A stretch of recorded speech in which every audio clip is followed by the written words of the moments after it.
নিজেরা যদি লেট লতিফ বলি তাইলে খুব একটা খারাপ হয় না। লেট লতিফ কইতেছি এই কারণে, মনে করেন এই যে গেল 7 তারিখ না, 7 তারিখ গেছে আমার ম্যারেজ ডে। তো আমি কি করি জানেন, এক সময় ভিডিও করি আর পোস্ট করি, আর এক সময় এইটা আমার একটা ব্যারাম। এইটা কারণ হয়েছে যে আমার ভিডিও করতে মনে থাকলে ভিডিও পোস্ট করতে ভয়েস দিয়ে মনে থাকে না। আর হয়েছে কি 7 তারিখ বাসায় আসছি আমরা অনেক রাত করে, আর মনে করেন অত রাত্রে ভিডিও পোস্ট করলে আপনারা তো কেউ দেখেনি না, তাইলে পোস্ট করে আর লাভ কি, এই লাগে আর পোস্ট করি নাই। এই জন্য রাইখে দিছি যে পরের দিন পোস্ট করবো, কিন্তু পরের দিন এমন ঠান্ডা লাগছে আমার, সারাদিন হাসি দিতে দিতে নিজের কথাই বললে গেছি, আবার ভিডিও পোস্ট করতাম কোন সময়।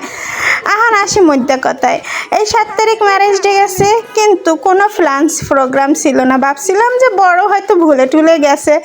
পরে আমার বড়টারে নিয়ে দাঁতের ছোটোটারে নিয়ে দাঁতের ডাক্তারের কাছে যাওয়া লাগবে, সেই জন্য গেলাম।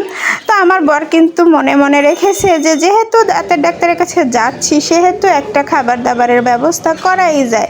না না না, এই খাবার দাবার ব্যবস্থা না, এটা আমরা সকালে বের হয়েছিলাম, সকালেও সে ওইটা মাথায় রেখে আমাদের সকালে নাস্তা করিয়েছিল। কারণ সকালে ঘুম থেকে উঠে মনে হলো যে আমাদের ক্যালেন্ডারটা একটু ঠিক করা দরকার, আর একটা অকেশন যেহেতু যাচ্ছে, যাই হোক পরে সে সকালে বের হলো, চলো আজকে একটু নাস্তা করে আসি। কিন্তু সেটাও মনে হয় উপলক্ষ তার মনে মনে এইটাই ছিল যে আজকে ম্যারেজ ডেটা পুরোটাই সে একটু স্মরণীয় করে রাখবে। ও মা গো, এইটা কিন্তু সাধারণ প্রোডাক্ট না, এই প্রোডাক্টটা হয়েছে যে আমার 3 নাম্বার বাচ্চার মানে ড্রেস। তো 3 নাম্বার বাচ্চার ড্রেস বলতে বুঝছেন, মানে ম্যারেজ ডের দিন এটা ডেলিভারি আসছে। পরে ভাবলাম যে এইটা মানে আমার বরে বললাম যে এইটাই মনে হয় আমার ম্যারেজ ডে গিফট, কারণ আসলে ম্যারেজ ডেতে সেরকম কোনো গিফট আসে নাই। তো যাই হোক, ছেলেটা জুতাটা হাতে ছিল, জুতাটা নিয়ে ভিডিওটা করায় যে কখন এই জুতার কণাটা উঠে গেছে সেটা আমি খেয়াল করি নাই। তো এইখানে আসছিলাম ছেলেটার ডাক্তার দেখাইতে, ডাক্তার দেখাই বের হইলাম। এটা কিন্তু বিকালের ভিডিও। তো ডাক্তার দেখাই বের হওয়ার পরে আমি কিন্তু কিছু জানি না, সে রিক্সা আগেই রেডি করে রাখছিল, আমি একটু বের হইতে দেরি হয়েছে। তারপরে বলতেছি কোথায় যাচ্ছ, সোজা না যে এদিকে যাচ্ছ কেন?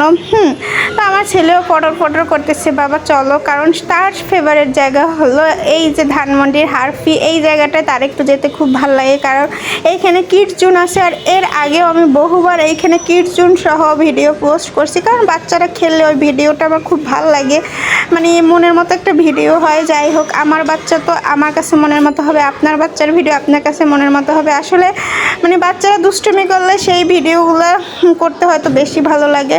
যাই হোক, তারপরে ওখানে যাওয়ার পর আমি বলতেছিলাম যে এসবের কী দরকার ছিল, সকালে তো আমরা বের হয়েছি। বলেন না, তোমার যেহেতু একটু ম্যারেজ ডে, মনে তো একটু শখ টক থাকতে পারে। যাই হোক, বরটা ইদানিং দিন রোমান্টিক হয়ে যাচ্ছে। তারপর এখানে গেলাম, খাওয়া দাওয়া করলাম, সময়টা ভালোই কাটলো। আসলে আমার কি আর ভালো সময় কাটছে, আমার থেকে সবচেয়ে ভালো সময় তো এদের কাটে। মানে এদের যে কি আনন্দ লাগে এই জায়গায় গেলে, যেমন আমার ছোটোটা তেমনি আমার বড়টা, মানে এদের অনেক জায়গায় তো টগিওয়াল তাছাড়া বাবুল্যান্ড এইসবে ঘোরানো হয়, কিন্তু এইখানে আসলে ওই যে খেলনা পেলেই হলো তাদের। আসলে মাঝে মাঝে মনে হয় যে টগিওয়াল বাবুল্যান্ড যাই এক্সট্রা খরচ না করাই ভালো, এইসব ছোটো ছোটো জায়গায় এসে খাওয়াও হয়, ঘোরাও হয়। আর এইটাতে ওরা যতখানি খুশি হয় এতখানি খুশিও কম না। এই জন্য মানে কিডস জোন যেই রেস্টুরেন্টে থাকে ওইখানে যেতে আমার খুবই ভালো লাগে, কারণ ওদের সময়টা খুব ভালো কাটে।